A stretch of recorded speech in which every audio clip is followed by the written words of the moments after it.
Steve Gordon here, your friendly neighborhood Vista area carpet repair expert. And if you're anywhere around the Vista area and you need your carpet fixed, you've come to the right place. I made this recording to answer all of your most frequently asked questions all about carpet repair. Now, if you have additional questions or you just want us to come out and fix your carpet, feel free to call us here at the office. That's why we have an office. We're here to talk to you, give you all the information you like, and then, like I say, we'll be honored to come out and fix that carpet for you. So I'll be looking forward to hearing from you soon. That's when the healing begins for your carpet. Until I hear from you, enjoy the recording. Hi, Steve Gordon here, your friendly neighborhood carpet repair guy. And I promise you one thing, and that is I'm absolutely not an actor. So if you're looking for an actor to talk about carpet repair, you've come to the wrong place. But if you want to know about carpet repair, whether it be carpet stretching, patching, Berber carpet repair, commercial carpet repair, transitions between your carpet and a floor, maybe your stairs need repaired, a seam could need repaired, or a few other things, well, in that case, you have come to the right place, because I'm going to talk to you about that, and I'm going to try to answer as many of your most frequently asked questions as possible. And before I get to that, I am going to talk to you a little bit about our guarantee, how to get an estimate, the bid, and a couple other details. So I hope you enjoy my recording, and please be patient with me because I don't have a script. I've got a dozen notes here to go off of, and it's just going to be right off the top of my head, and I'll try to really just answer all the questions I can ahead of time so that you have a little bit of education when you call us, and I certainly hope you do. So first, I'd like to talk about the guarantee. When you call us, you're going to get a 100% unlimited, unconditional lifetime labor guarantee. And what I mean by that is that either you or your carpet or both are going to be completely, absolutely, and thoroughly worn out before you ever have to pay to have that carpet fixed again. So again, 100% unlimited, unconditional lifetime labor guarantee, that's forever. How you get your estimate in the first place is after you watch this recording, give us a call here at the office, and we're going to give you something like a phone guesstimate. We'll give you an idea of what you might expect to pay. We might tell you something like between $150 and $300, or we might say between $200 and $400, or something like that. We're not going to know exactly, or even not even all that close, how much it's going to cost to have us fix your carpet for you. So if you feel like we're in the right sort of price range, then we're going to schedule an appointment to come on out and actually give you an absolutely free, no obligation bid. At that point, if you feel the bid is fair, and I'm sure you will because it's our business model to give you a fair price so that we could do the job right then and there all in one trip. We would really love to just do it in one trip. Now, I understand that sometimes you need to get a bid on one trip and then come back at a different time, have us come back at a different time to actually do the work. But by and large, it's normally best to just get it all done all in one trip, and that's how we'll give you the best price as well. After all, driving out to your place once is going to be less expensive for both of us than it would be to drive out to your place 2 or more times. Now, another thing about the absolutely free, no obligation bid is at that point we're going to actually have an opportunity to see the work. We're going to see exactly what needs to be done because you see, when you call us on the phone, even though you think you've explained the situation thoroughly, it's very likely that either myself or one of my assistants here that helps me answer the phone won't really understand exactly what we're dealing with until we actually see it. And so that's why we really do want to come out and give you a bid in person. And by the way, if you don't like the bid, if you don't think it's fair, we're going to walk away absolutely empty-handed, and that makes us sad.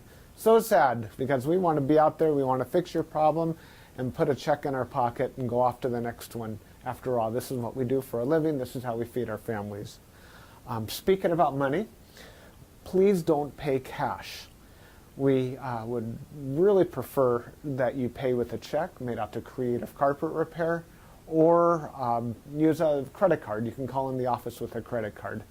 So cash, it's against the agreement I've made with all my contractors. Now, If you work with me directly, if I'm the actual contractor that shows up to your house and you want to pay me cash, I'm happy to take it. But for any other contractor throughout my entire company, please don't pay cash. Now, I want to talk a little bit about the carpet repairs. I've got a little bit of housekeeping out of the way. Let's talk about carpet stretching. Most people wonder why their carpet is all rippled up. So if you look out at your carpet and you see more waves than the ocean, or it's more rippled up than you can believe, and there's peaks and valleys in your carpet and you're getting seasick just looking at it, or if it's a trip hazard, there's a real good chance that your carpet was never stretched in tight enough to begin with. You see, whoever stretched your carpet the first time around more than likely didn't use a power stretcher. Now what a power stretcher is a pole that it butts up against one wall on one side of the room, and this pole runs all the way across the room to a head that's on the other side. And when we push down on this handle, the carpet gets stretched, and it gets stretched so tight that we have no doubt at all that we're going to be able to live up to that unlimited, unconditional lifetime waiver guarantee. That carpet will never ripple up again. You have my absolute word of honor on that. And if I'm wrong, we'll do it again for no charge at all. When we stretch carpet in a room, it's always best to have the room completely empty. We can empty the furniture out of the room for you if that's what you need, but more often than not, the customer will want to get as much as possible out of the way. Now, don't strain yourself. Don't go moving a giant king-size bed or a dresser that weighs, more than 10 elephants. That's not cool. We have special tools. We have these sliders that we can put underneath the legs of the furniture. So even if your dresser weighs a couple hundred pounds and it's harder than heck to move, we get those sliders underneath there and we can move that stuff around if that's what we need to do. So don't strain yourself moving the furniture. Also, if you have a king-size bed and it's just completely unreasonable for whatever reason to move that bed, quite often we could stretch the carpet in that room without moving the bed. It's a lot more work. Those poles that I spoke about, they go actually underneath the bed, so we stretch the carpet right underneath the bed to the other wall. And it's a lot harder. It takes us a lot more time and effort, but it can be done. So that's a little bit about carpet stretching. We use a power stretcher. We don't just kick it in with our little Susie Homemaker little knee kicker, and it leaves a little bit of extra carpet at the end. We cut off that excess, and you'll see how much carpet we cut off when we're done. We throw it in a bag, and we tuck in the carpet along the edge, and boy, life is good. It looks so much better. One thing that you might be aware of when we finish, though, is if you had large ripples, the carpet could be soiled along the top ridge of those ripples more than at the valleys, and that makes sense. Where you're walking, that's where it's going to get more dirt. So after you stretch the carpet is a real good time to have the carpet cleaned. Also, the carpet's out of the room, and the furniture is out of the room, and it's just a great time to clean the carpet. It looks a lot better at that point. Mind you, like I said, this is unscripted, so I'm just going to talk to you about carpet repair. Now let's talk about Berber carpet repair for a minute. Berber carpet repair has rows. Well, Berber carpet has rows. And actually the word Berber carpet, or the name Berber, it isn't exactly accurate. Berber carpet actually comes from a place out in the Middle East, country or countryside, where the area is called Berber, the Berber people or something like that. Anyhow, it's a very expensive rug, Berber rug. That's the actual meaning of the word Berber rug. The Berber carpets that we find today are very similar. There's loops and there's rows, and if you pull on one of those loops, or rows becomes unglued somehow, it could make a run, what we call a Berber run. So when you pull on that thread, it's like it's unzipping right in front of you. It's like, oh my gosh, what has happened? I've got this zipper run going all the way across the room. Now your higher end Berber carpet, that doesn't likely happen. It almost never does. But the lower end, middle of the road and lower end Berber carpet runs all the time. So when we fix a Berber carpet, what we're going to want to do is take out the bad area and patch a new piece in there. Sometimes we could actually weave a little bit of some new loops right into the place where that carpet has come unfurled. But more than likely, we're going to want to put in a Berber patch in that area. One reason that Berber comes apart at the seams is because the carpet was never sealed at the seams well enough to begin with. Your carpet installer that originally installed that carpet was supposed to use a latex sealer or even a glue gun or something to seal the edges of the carpet. Now, if they don't seal the edges of the carpet, that's one reason that Berber carpet is going to unfurl like crazy. So when we put in a patch or fix a Berber carpet, that area gets sealed. Now, we give the unlimited, unconditional lifetime waiver guarantee on Berber carpet as well. But mind you, just because, let's say you have a 12-foot seam and we fix 3 feet of it, that's the part that we guarantee. The rest of the seam we're not going to touch. And you may have a problem with that in the future. And that's certainly not our business to cover something we've never actually worked on before. Now, after Berber carpet patching, I'll just talk about carpet patching in general. And this includes the Berber. When you call us to have your carpet patched, the first thing that we're going to ask you is if you have any extra carpet to do the patch with. If the answer is yes, well, we're golden. We're ready to do the job. If you say no, you don't have any extra carpet to do the patch with, we'll ask, well, can we take the carpet from a closet or maybe even from underneath a piece of furniture? Because what we can do is we can take a piece of carpet from a closet and patch it right into your damaged area. And it usually works out really well. Most people would rather have a piece of carpet missing out of their closet than have a terrible, nasty area in the middle of their room where they'll see it all the time. After all, inside the closet, you usually have that covered up with shoes and old photographs and baseball bats and everything you've ever collected in your life. More about carpet patching is if you don't have the carpet to do the patch, there's really nothing I can do to help you. So you're going to need to find that carpet to do the patch with before you bother having us come out there, because if we don't have the carpet to do the patch, we're stuck. Our hands are really tied. There's nothing we can do. Now, you're probably wondering how the patch is going to look when we're finished. It's real hard to say, especially in a recording like this. So just between you and me and a million of our closest friends here watching this recording through time, that patch is likely to be visible.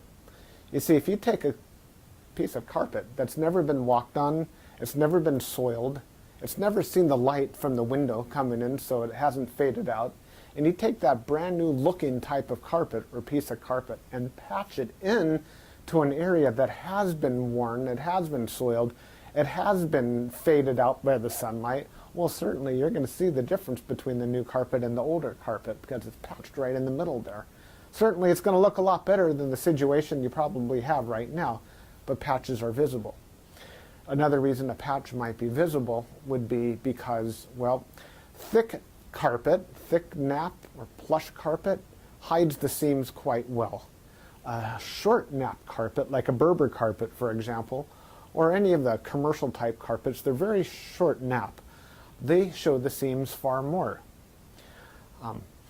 Another thing is that the rows have something to do with it. When we cut a carpet in the same direction as the row of the carpet, well, those seams are by and large less visible than the seams that we cut that cross the rows. When we cross the row, well, it's unavoidable to do that if that's what we have to do to make a patch. And those seams stand out a little bit more than the ones that go along with the rows. So carpet patching, that's what we specialize in. We could absolutely do that for you. Have the carpet available for us, and we also back up our patches forever, just like everything else, just forever and ever and ever. That patch will never come up. After patching, well, we could talk a little bit about pet damage also when we talk about patching. If you have an animal, a dog or a cat, or I've even seen where it's been a bunny or a few other animals that have actually gotten locked behind a closed door.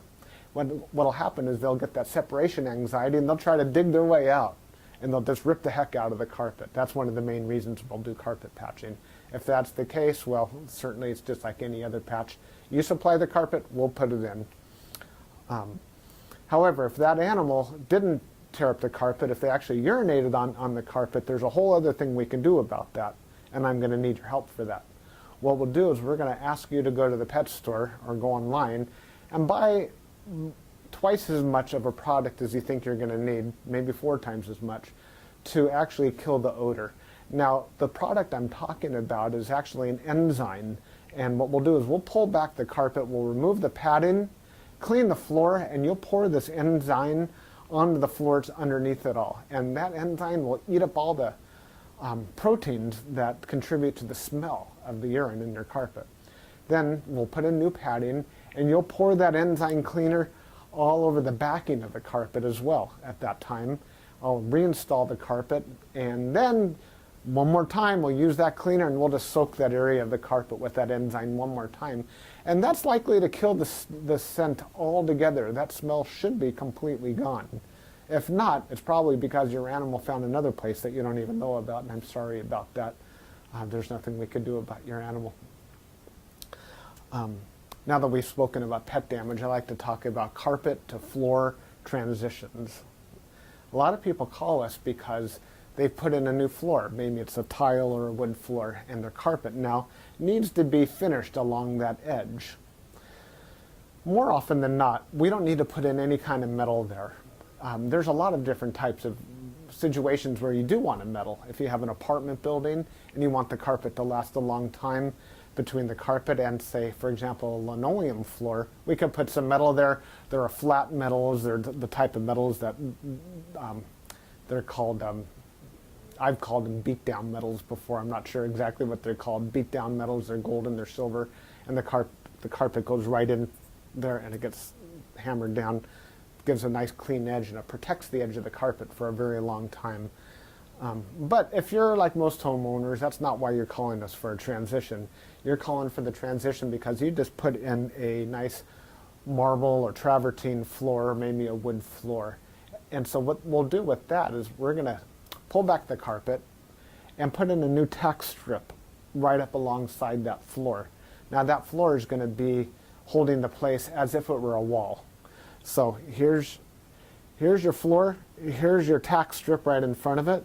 We're going to pull the carpet over that tack strip and tuck it in right there. So all you're going to see is a nice smooth transition between the carpet and the floor.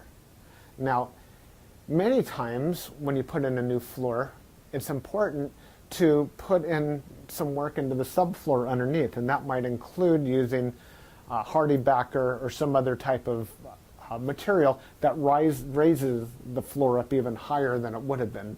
So let's just say, for example, you've got a 1/2 inch new tile and another 1/4 inch of underneath there of a hardy backer, or it could even be more. It could be 3/4 of an inch altogether, or even more, that is higher than the carpet. That's extreme. It's usually not that high, but let's just say it is.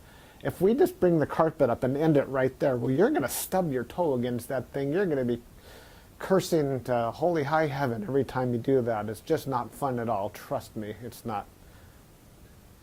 You'll understand if you ever do that. What we're going to want to do in that case is one of 2 different solutions. We're going to do 1 of 2 solutions. One is we can pull back the carpet quite far and use a product like a Fix-All, which is a very fine cement type product.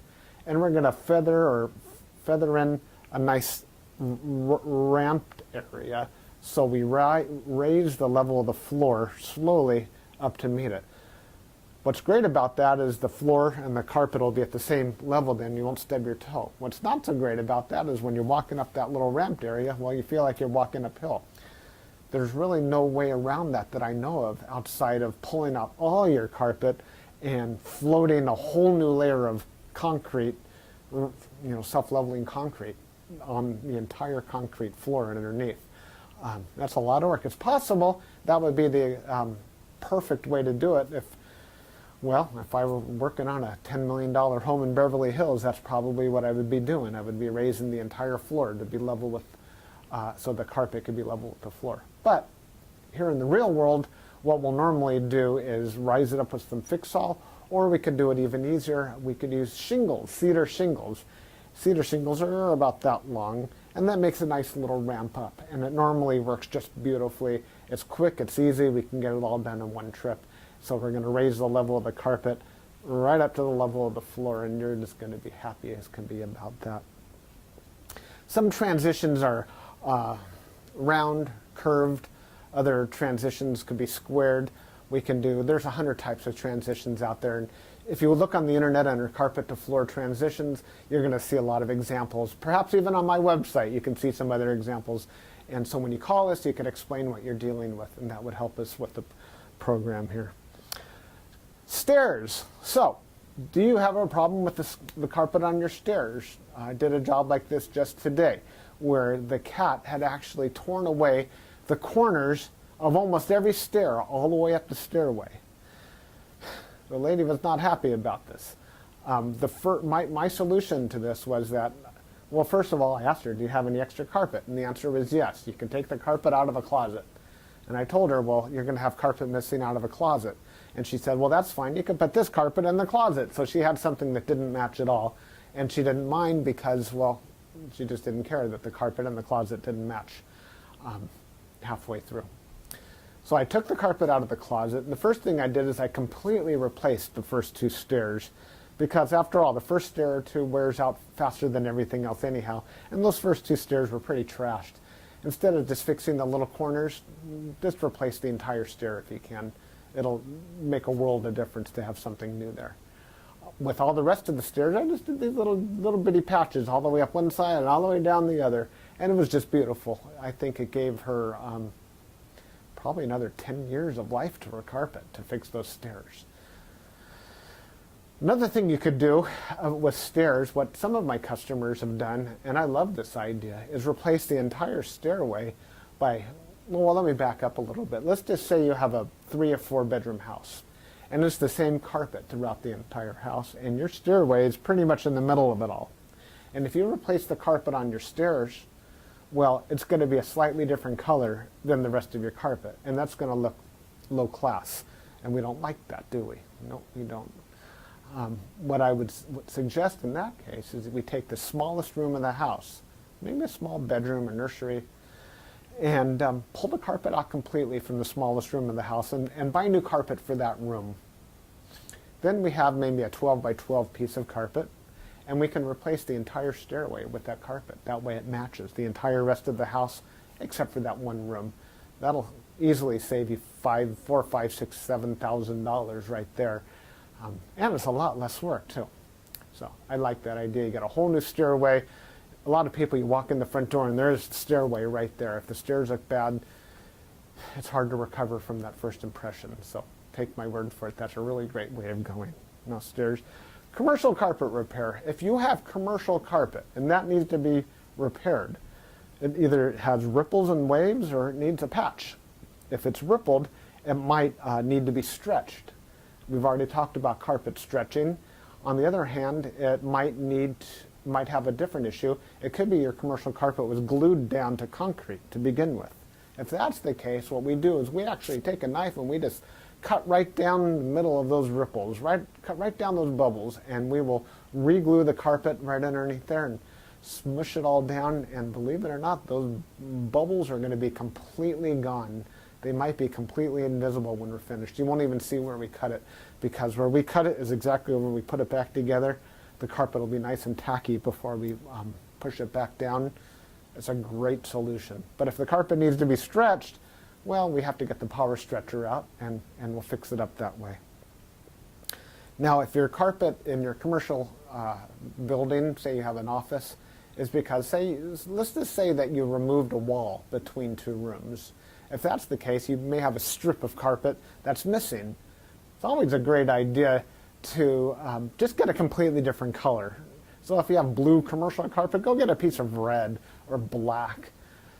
Just something completely different, because a patch going all the way down through the middle of the room that's just a little bit off, it looks low class again.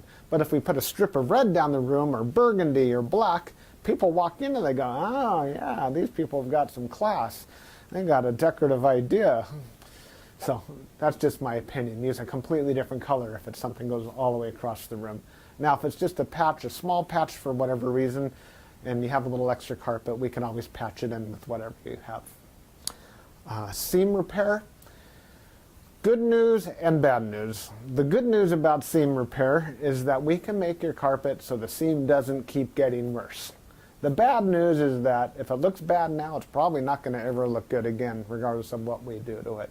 Seams have to be done properly the first time. You see, when we seam a carpet together before it's installed, we'll use a straight edge and we'll cut down both sides of the carpet, and then we're going to seal the carpet on both edges, and then we're going to seam it together, and it'll be perfect.